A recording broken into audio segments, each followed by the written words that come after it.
Now to make this delicious Hungarian chicken, you want to start with about 2 tablespoons of extra virgin olive oil. And to this I've added 1 large sweet onion. I'm using Vidalia. By the way, if you catch Vidalias on sale in season, stock up on them because they are amazing.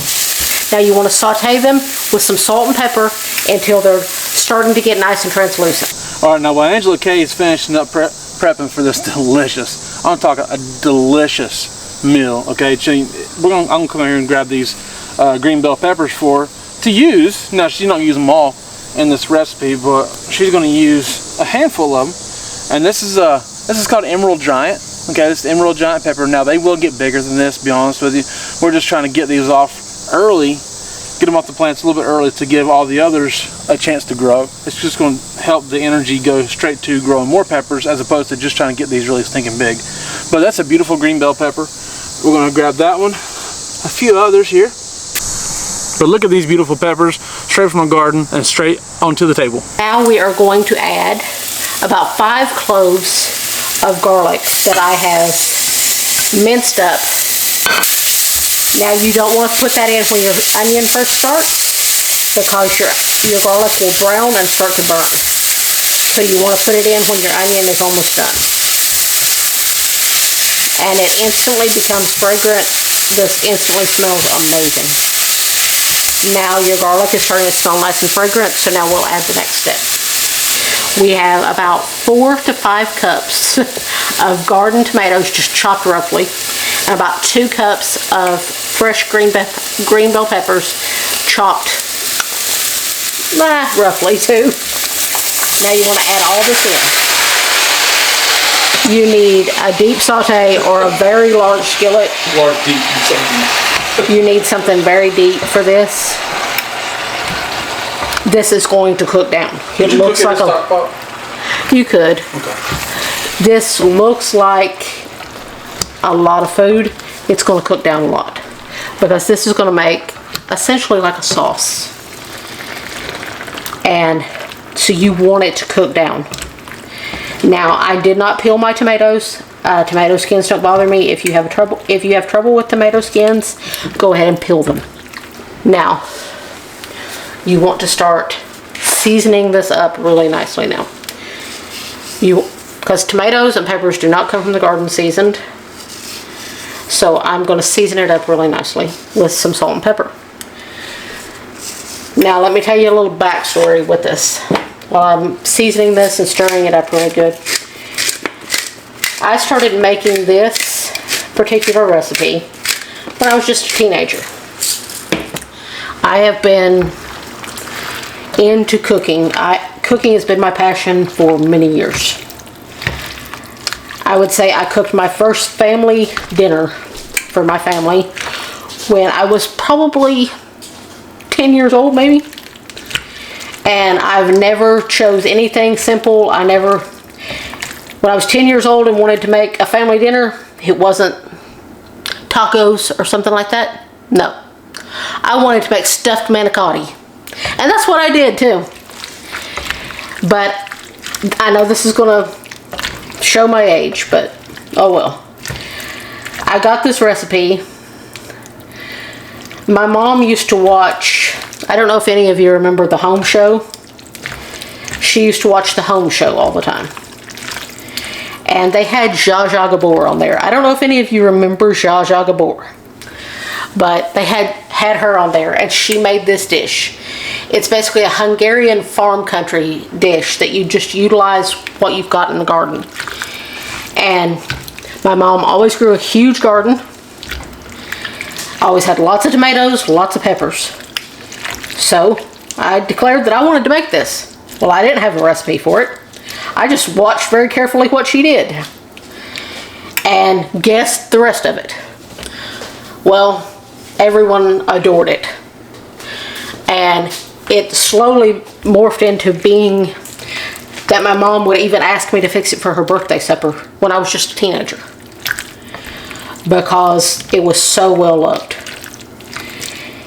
The flavor of this is just amazing. Now you want to let this simmer and cook down until the tomatoes start to break down and the peppers start to get soft. Now, as you can see, the tomatoes are cooked down. The peppers are getting nice and tender. At this point, you want to make sure that you taste it and add in any seasoning, any salt or pepper that you need at this point, because the next step you're going to add in raw chicken and you won't be able to taste it again until the chicken is cooked. Now we are adding 3 large boneless, skinless chicken breasts that I have cut into just bite-sized chunks. Now you want to go ahead and stir that in. And remember, even though your sauce mixture is completely seasoned beautifully, the chicken is not. And the chicken is going to absorb some of that. So remember, add a little bit more salt and pepper. Now you want to let this cook until your chicken is no longer pink and is completely cooked through. Now our chicken is done. It's no longer pink. And your sauce has reduced down some. I know it still looks a little liquidy, but you want that because you are going to serve this over hot buttered rice, or you can serve it over noodles, but I prefer it over rice because the rice absorbs the sauce, and oh gosh, it's so good. Now, if you cut your chicken in small bite-sized pieces like I did, it will take about 15 to 20 minutes. If you cut it larger, it's going to take a little longer, obviously. Now we want to add some paprika. I am adding probably a good 2 teaspoons of paprika. I mean, this is Hungarian. They use a lot of paprika. Now you want this to cook into it just about 5 minutes so that the flavors have a chance to marry really good. Now this is all simmered in together. Now you want to add the finishing touch. You want to add about 1 cup to 1.25 cups of sour cream. Depends on how creamy you want it, because this really does make it.